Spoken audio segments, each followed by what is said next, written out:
switching to the Attribution category finalist session. So please welcome Steve Latham, Global Head of Analytics, Flashtalking USA. Thank you. Good morning. It's great to be back, and it's a pleasure to present to you this case on behalf of Flashtalking, our partners, Tapad and Integral Ad Science. Let's start with the clients. One of the U.S.'s leading TV networks, Dish Networks, and we sought out to answer two key questions. One, does better data matter? Secondly, with better data, can we produce better results for the client? The answer to both of these was resoundingly yes, as I'll walk you through it today. We found that we could quantify the impact of better data, and I'll explain what that means. But most importantly, the client was able to see demonstrable gains in media efficiency as a result. So let's talk a little bit about the challenges and kind of the secret sauce that went into this. Starting with the data, then we go into the science. On the data side, the first big challenge, the big elephant in the room these days is cookies.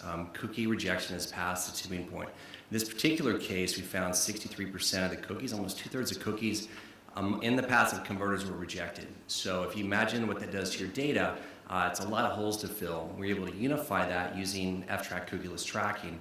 It's a privacy-friendly, probabilistic device recognition tool that allows us to unify all the rejected cookies for each user, so we have a more complete view of each user's path on a particular device.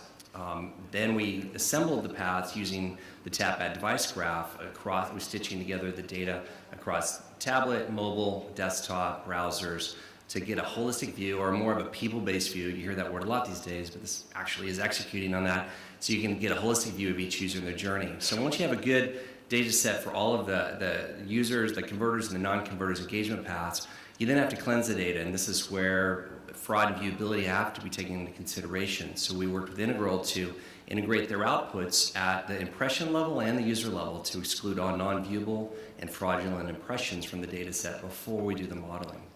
Then lastly, 90% of these sales come offline in the form of phone calls. So we worked with Invoca to sync up successful call completions back to exposed users so we can look at that whole closed loop journey and provide some really actionable insights.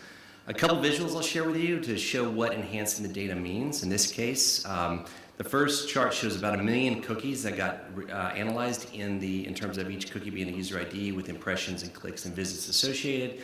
By bridging all of the rejected IDs from cookie rejection, we were able to increase that by about 50%. When we then incorporated the Tapad device graph, we found that in this case about 47% of users of converters engaged on more than one device. We're able to significantly increase that pool of data that gets analyzed. Again, these are user IDs, all the impressions and clicks associated with them. So if you look at the before and the after, standard data on the left, just single device cookie based and enhanced, you can see it's a significant difference. Then we have to go the other way. We've got to cleanse the data and get rid of all the non-viewable and fraudulent impressions. Again, by syncing at the impression level, we're able to exclude 18% of all the impressions in the paths of converters. Again, it's a meaningful number. And I'm going to show you the before and the after analysis in a second. But second, let's talk about the science challenges, which are the analytics issues you run into with attribution. One is sample size, always an issue, especially if you want to try to get rapid time to insight. And secondly, how you analyze and measure the performance of your upper funnel awareness building versus your lower funnel performance ads.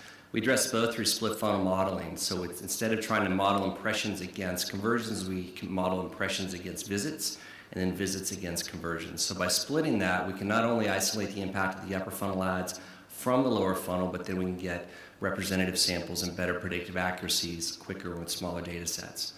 There's also the issue of trust. A lot of clients, sometimes they got to believe in, they have to understand the data and the insights behind it. So we use an ensemble modeling framework so we can train multiple models and then test the predictive accuracy of each of the models against a holdout of the data set of converters and non-converters and predict those counts. And then since we know it's a holdout group, we can measure the predictive accuracy of each of the models and share those with the clients. And then creative. This tends to be the overlooked stepchild of analytics these days. We've spent a lot of focus on media, but creative also, we need better performance metrics than click-through rates. So in this case, again, we use data science to account for media and audience bias, but then also to rank and measure each creative based on its propensity to drive conversions.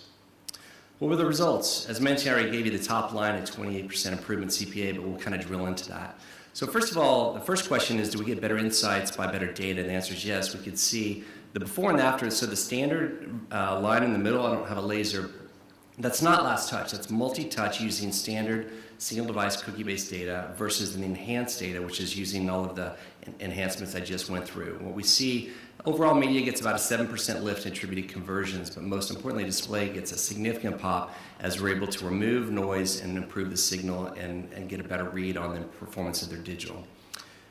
We also found, we drill down to the placement level, that we get a lot of false signals, even with multi-touch, statistical modeling. We still using cookie-based data when you're not accounting for all of those external devices and where the engagement takes place. If you're not excluding the non-viewable or fraudulent ads, you see false positives and negatives on more than half the ads. In fact, the CPA on average varied anywhere from before and after from -50 to +200%.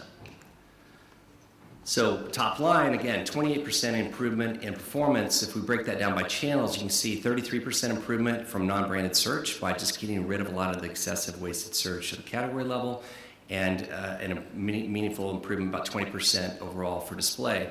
Drilling into display, what we really did is it guided them on reducing the wasted spend. The winners and the laggards actually, the losers and the laggards actually, they reduced their spend, cut that waste, reallocated it to higher performers. They actually saw a slightly higher CPA when they heavied up their spend on the better performers, but it was at such a low CPA anyway, it was still very profitable for the client. The KPIs, since we all love data, 36% of the impressions at the impression level in the past were non-viewable or fraudulent. As mentioned earlier, 63% of the cookies were rejected. We were able to match the data set to the Tapad device graph about 81%, and of those, almost half converted on 2 or more devices. And as mentioned again, net over a 30-day period, the client was able to aggressively optimize and reduce the CPA by 28% overall. The keys to success, to sum it up, this is really specific to any exercise, I think. One is you've got to unify the data and you got to cleanse the data, that you just can't use right out of your ad server log files and expect to get really clear, actionable insights.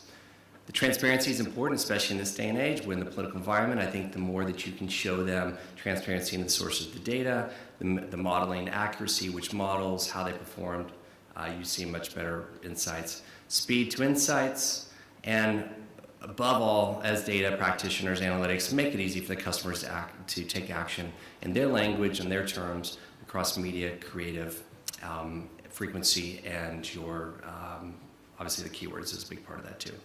With that, I'm out of time. Happy to take any questions you might have. Thank you very much.